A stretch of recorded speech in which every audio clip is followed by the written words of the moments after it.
একজন ফুটবলের রাজা আরেকজন ইউটিউবের রাজা, দুই রাজা এক হলেন, গল্প করলেন। রোনালদো আর মিস্টার বিস্ট যা করলেন তা ইউটিউবের ইতিহাসে কখনো হয়নি। রোনালদো বলেছিলেন ইন্টারনেট ভেঙে দেবেন। তার কথা মতো প্রথম 30 মিনিটে এসেছে 1 মিলিয়ন ভিউজ, আর প্রথম 12 ঘন্টায় এসেছে 13 মিলিয়ন ভিউজের হিসাব বাদ দিয়ে রোনালদোর সামনে থাকা এই পানির বোতলে নজর দেয়া যাক। অন্য ফুটবলাররা যখন অস্বাস্থ্যকর পানীয় প্রমোট করেন, রোনালদো তখন সাধারণ পানীয় প্রমোট করছেন। ঠিক এই কারণেই তিনি আলাদা। ক্রিস্টিয়ানো রোনালদো একাই একটা পৃথিবীর সমান। 800 কোটি মানুষের পৃথিবীতে রোনালদোর ফলোয়ার্স 100 কোটি। গোটা ইউরোপ মহাদেশে এত জনসংখ্যা নেই। ফেসবুক থেকে ইনস্টাগ্রাম রোনালদোর রাজত্ব সবখানেই। ইউটিউব চ্যানেল খুলে মাত্র 1.5 ঘন্টায় তিনি 1 মিলিয়ন সাবস্ক্রাইবার পেয়েছেন।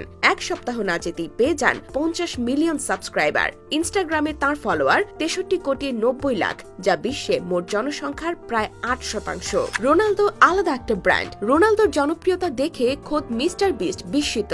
রোনালদোর সঙ্গে আলাপকালে মিস্টার বিস্ট বলেছেন, রোনালদো, তুমি যখন ইউটিউব চ্যানেল ওপেন করলে আমি ভেবেছিলাম প্রথম মাসে 20 থেকে 30 মিলিয়ন সাবস্ক্রাইবার হবে, কিন্তু না, তুমি আমাকে অবাক করে দিয়েছো। মিস্টার বিস্ট রোনালদোকে প্রশ্ন করেন, তুমি কি অবাক হওনি এত অল্প সময়ে এত সাবস্ক্রাইবার অতিক্রম করেছে?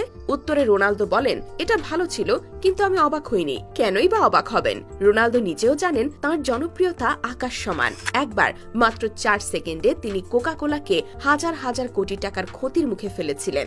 রোনালদো শুধু কোকা কোলার বোতল সরিয়ে সাধারণ পানির বোতল টেবিলের ওপর রেখেছিলেন, আর মাত্র আধা ঘন্টার মধ্যে কোকা কোলার ব্র্যান্ড মূল্য $400 কোটি কমে যায়। রোনালদোকে বলা হয় আইডলদের আইডল।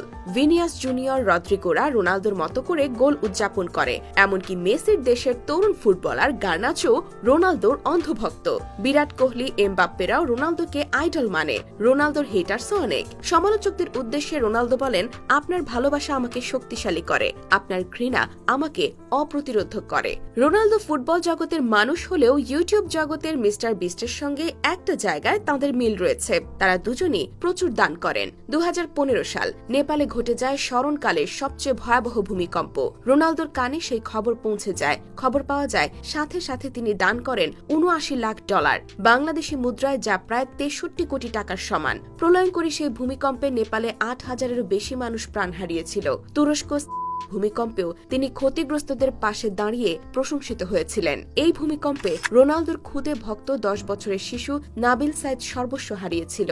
একমাত্র আশ্রয়স্থল বাবাকেও কেড়ে নিয়েছিল ভূমিকম্প।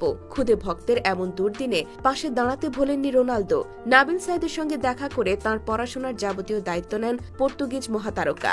মিস্টার বিস্টকেও ইউটিউবিং এর পাশাপাশি এমন মানবিক কাজে দেখা যায়। মিস্টার বিস্ট অর্থাৎ জিমি ডোনাল্ডসন তার আয় করা অর্থ দিয়ে 1000 অন্ধ মানুষের চোখের চিকিৎসার ব্যয় বহন করেছেন। এই মানুষেরা অর্থের অভাবে সার্জারি করতে পারছিলেন না। শুধু চিকিৎসার খরচই নয়, তিনি তাদের অর্থ সহায়তাও করেছেন। এছাড়া তার একটি লাইসেন্সকৃত দাতব্য সংস্থা রয়েছে, যা মার্কিন যুক্তরাষ্ট্রে অসহায়দের খাদ্য সহায়তা করে। পাশাপাশি পরিবেশ রক্ষার জন্য তিনি নানা সামাজিক কাজ করে থাকেন। ছোটবেলায় মিস্টার বিস্ট হতে চেয়েছিলেন একজন বেসবল খেলোয়াড়, কিন্তু অসুখের কারণে থমকে গিয়েছিল তার ক্যারিয়ার। এরপরই ইউটিউবে আসেন। 2012 সালে মাত্র 13 বছর বয়স থেকে তিনি ভিডিও বানানো শুরু করেন, কিন্তু শুরুতে দ্রুত সাড়া পাননি। তবে 2017 সাল থেকে দৃশ্যপট পাল্টাতে শুরু করে। মিস্টার বিস্ট চ্যানেলের ভিডিওগুলো ভাইরাল হতে শুরু করে।